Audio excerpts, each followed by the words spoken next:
10वीं क्लास के ऑनलाइन शिक्षण में आपका स्वागत है। भैया और बहनों, आप लोग देख रहे हैं हमने आज एक्सरसाइज 1.1 शुरू करी है। इससे पहले हम एक्सरसाइज 15वीं कर चुके हैं, 14वीं भी कर चुके हैं। अपन ने 13.1 शायद शुरू करी थी, ऐसा ध्यान में आ रहा है मेरे, लेकिन अपन आज प्रारंभ से शुरू कर रहे हैं, 1.1 शुरू कर रहे हैं अपन। इसमें क्वेश्चन लिखा हुआ है 135 व 225 का एचसीएफ ज्ञात करिए। देखिए भैया और बहनों, एचसीएफ आपने ये मान लो आप 5वीं क्लास से आप पढ़ रहे हैं एचसीएफ और एलसीएम के बारे में। अपन फिलहाल एचसीएफ की बातें करेंगे, यानी कि मैसे की बातें करेंगे अपन। एचसीएफ यानी कि मैसे, महत्तम समापवर्तक को ही एचसीएफ बोलते हैं, इसकी बातें अपन कर रहे हैं।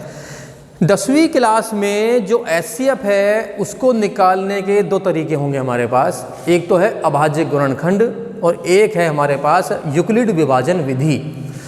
यूक्लिड विभाजन विधि का मतलब ये है अपन भाग विधि करेंगे। इसमें एचसीएफ निकालने के लिए अपन भाग विधि करेंगे, जिसमें यूक्लिड नाम के विद्वान ने एक अपनी तरफ से एक विधि निकाली थी, उसका नाम पड़ गया यूक्लिड विभाजन विधि।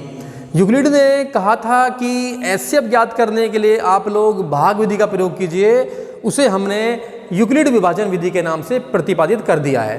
तो एक तो विधि पढ़ेंगे अपन यूक्लिड विभाजन विधि और एक पढ़ेंगे अपन अभाज्य गुणनखंड विधि। अगर सवाल वाला हमसे कहता है जो विधि करनी है तो वही करनी पड़ेगी।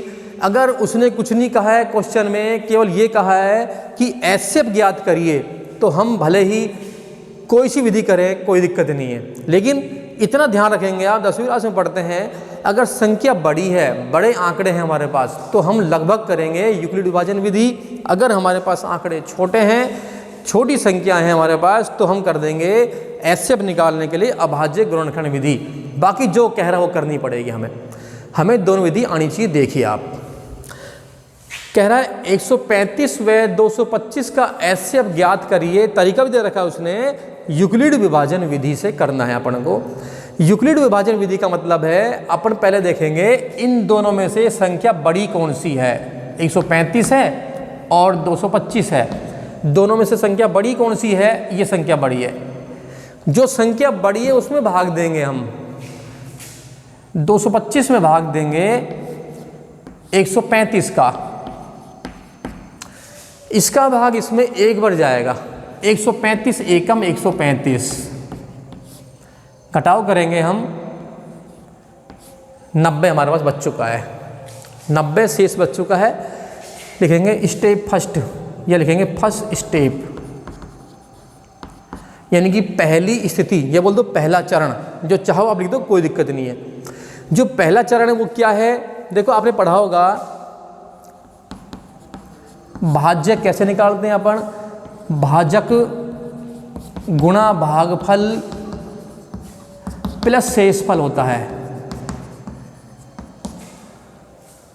जब भाज्य अपन निकालते हैं, भाज्य क्या होता है? ये जो अंदर है वो भाज्य है, जिसमें अपन भाग दे रहे हैं वो भाज्य है, जिसका दे रहे हैं वो भाजक है, जो उत्तर आ रहा है वो भागफल है, जो बच रहा है शेष में वो शेषफल है। तो इस तरीके से हम काम करेंगे, हम इस तरीके से काम करेंगे। ये सूत्र आप जानते हैं, 9th में पढ़ चुके हैं, 8th में पढ़ चुके हैं आप इस सूत्र को। देखिए जो स्टेप फर्स्ट है, यानी कि पहला चरण है, उसमें अपन भाज्य क्या अपने पास 225 है, इसमें भाग दे रहे हैं हम, इसमें भाग दे रहे हैं बराबर में। इसको इससे गुणा करेंगे, 135 गुणा 1 करेंगे, भाज्य बराबर भाजक गुणा भागफल प्लस में शेषफल जो 90 है हमारे पास। शेषफल में अगर 0 बच जाए यहाँ पे तो हम रुक जाएंगे। एचसीएफ निकालने का भाग विधि का यही नियम है, अगर शेषफल में 0 आ जाए तो अपन रुक जाएंगे, अगर 0 नहीं आएगा तो अपन आगे बढ़ते रहेंगे, जब तक 0 नहीं आएगा आगे बढ़ते रहेंगे हम। अब हम 90 का भाग देंगे 135 में, 90 एकम 90, क्या बच गया हमारे पास? 45 बच गए हमारे पास। ये बच चुके हैं शेषफल। स्टेप सेकंड,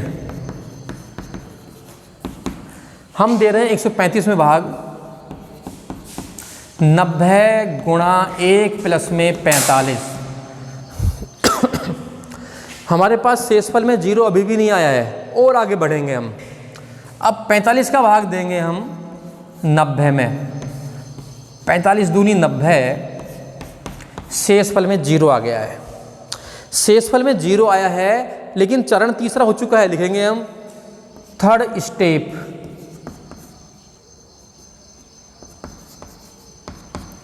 90 में भाग दिया है अपन ने, 45 गुणा 2 प्लस में 0। 90 में भाग दे रहे हैं, 45 गुणा 2 करेंगे, प्लस में शेषफल 0 आया है, 0 जोड़ेंगे तो 90 ही अपने पास आ जाएगा। यानी कि तीसरा चरण से चले यहाँ पर, पहला चरण हो गया, दूसरा हो गया, तीसरा हो गया है। यहाँ शेषफल 0 आया है, जिसको भाग देने पर शेषफल 0 आया है, ये पुनः सुनेंगे, जिसका भाग देने पर शेषफल 0 आया है वही एचसीएफ होगा। अतः एचसीएफ बराबर लिखेंगे, अतः एचसीएफ बराबर 45। यानी कि 45 का भाग देने पर शेषफल 0 आया है, जिसका भाग देने पर शेषफल 0 आ जाए वही हमारा एचसीएफ होगा, ये ध्यान रखेंगे अपन। तो इस तरह से हमने एचसीएफ ज्ञात करने के लिए यूक्लिड विभाजन विधि का प्रयोग किया है। एक एचसीएफ निकालने की विधि और है, उसका अपन बाद में अध्ययन करेंगे। अपन फिलहाल इसका अध्ययन करेंगे एक बार, इसका आप ये बोले रिपीट करेंगे इसको दोबारा से। इस तरह के सवाल इसमें प्रश्नावली में होंगे, आप उनको करेंगे। That's all.